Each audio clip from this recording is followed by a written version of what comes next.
Kevin, I'll kick this one to you. Who do you think is going to win the NBA Finals and why?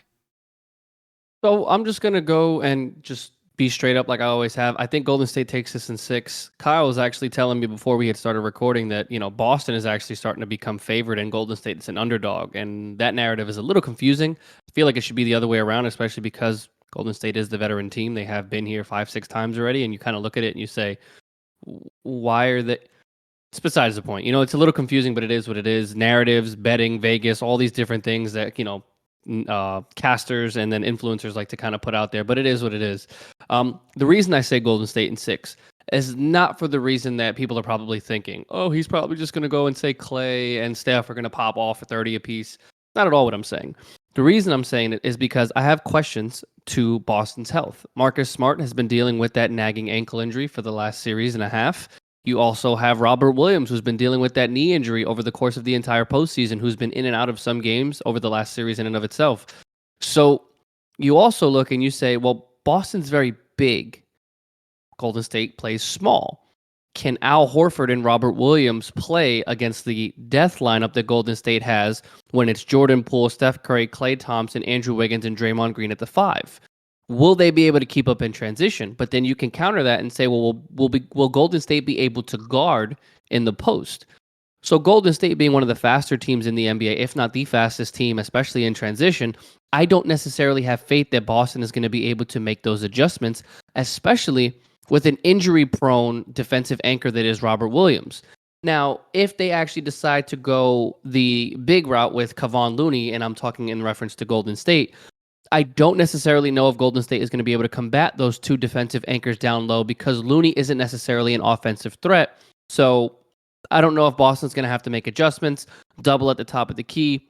Obviously, you have to pick up Steph Curry in the parking lot when you when it comes to guarding him. So it's going to be one of those matchups where Marcus Smart is probably going to follow him all over the court. And over the recent, I want to say 5 or 6 games, I sent Kyle the statistic on Twitter. I believe Steph has a total of maybe like 30 some odd points, 30% from the 3-point line, and he's just, he's got more assists, he's got more turnovers and assists in those matchups.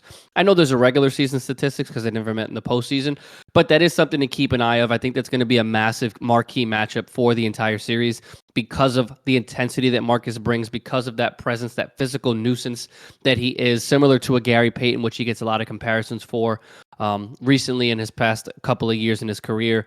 I think Steph Curry's just looking for that fourth championship, man. I think the Golden State Warriors are more than prepared to come out here, and they've been on a hiatus over the last couple of seasons.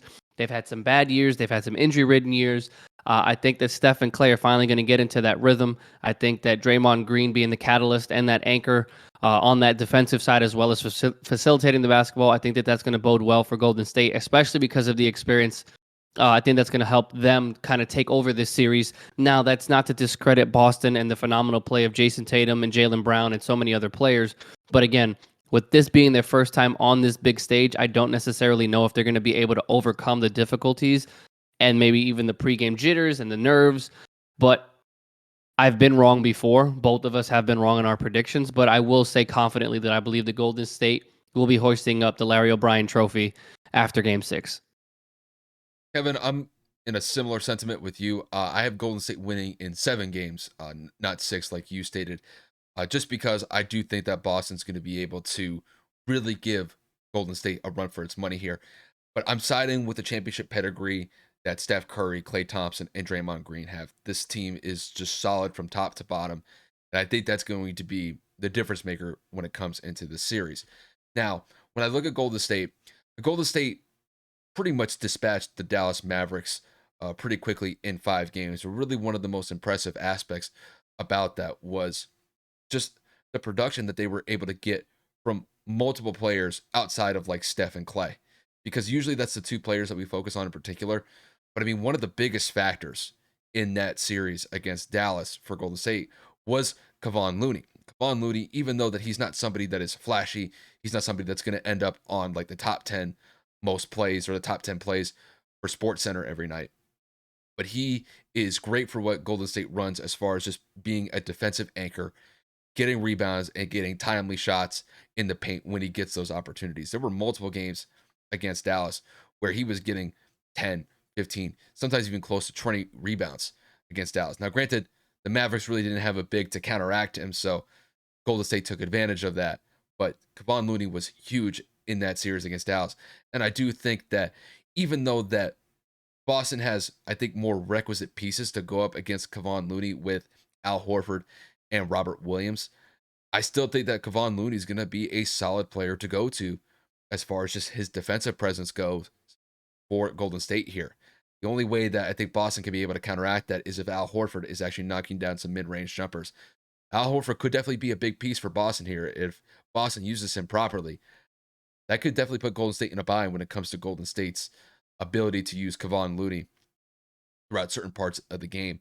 And then when I look at the matchup of just the superstars on both teams, when you look at Jason and Jalen compared to Steph and Clay, I mean, both duos are just dynamic in their own way.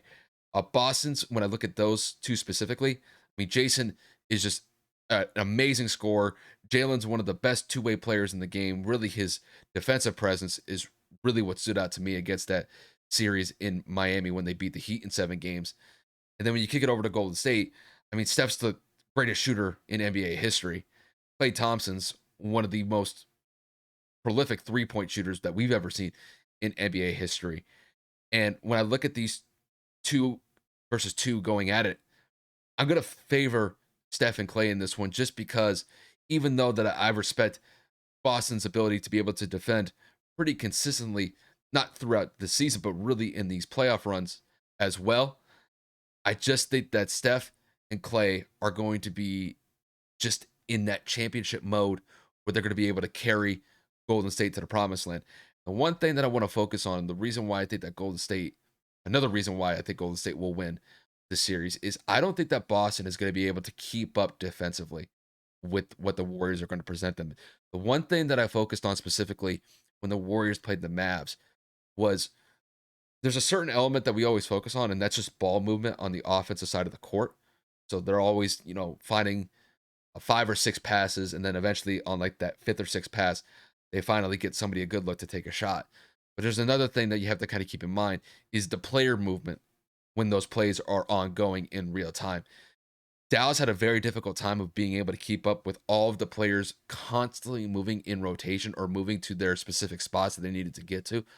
And I do think that if Golden State gets hot in this series, I think that's one thing that they could really kind of nail down Boston with, just because I don't think Boston can be able to go toe to toe with just the overall player movement unless they really lock down Steph and Clay and they force Golden State into a situation where they're going to have guys like Draymond Green, Jordan Poole, Kevon Looney.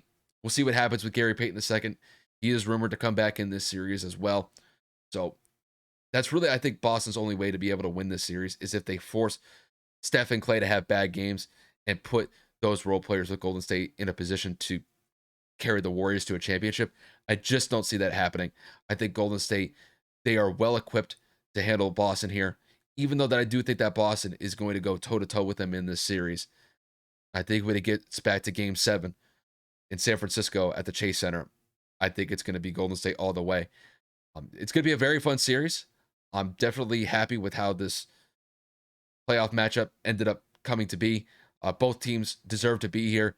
And I think when it's all said and done, though, I think that Golden State is going to be hoisting the Larry O'Brien trophy, like Kevin just stated a couple of minutes ago. That's just how I see it.